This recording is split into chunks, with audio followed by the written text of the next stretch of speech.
আমার টাকা কখন দিবা? টাকা না দিলে আমি তোমার মেয়েকে পড়াবো না। কিসের টাকা? তুই ভালো করে আগে পড়া ওরে। ভালো করে পড়াবো মানে? এর থেকে ভালো করে ওরে আর কেউ পড়াইবো? নিজের বোনটা পড়াইতে আবার টাকা লাগে? 2 মাসের বেতন পাই। আচ্ছা আচ্ছা, 2 মাসের 200 টাকা দিয়ে দিব। 2 মাসে 200 দিবা মানে? বাইরের কাউরে পড়াইলে 2 মাসে 3 করে 6,000 টাকা দিত আমারে। কইছি যে 200 দিব, এটাই বেশি। কিসের টাকা দিবা? ও আমারে ভালো করে পড়ায় না। এই চুপ! আমার খিদা লাগছে। আহারে, আমার মেয়েটার ক্ষুধা লাগছে, দাঁড়া তোর জন্য নুডলস বানাই।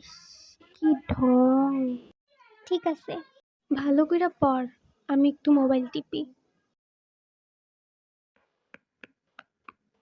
এই তোর পড়া? ও খেলতেছে কেন? আবার চাইস তুই বেতন? আরে আমার মেয়েগুলো কি করতেছে?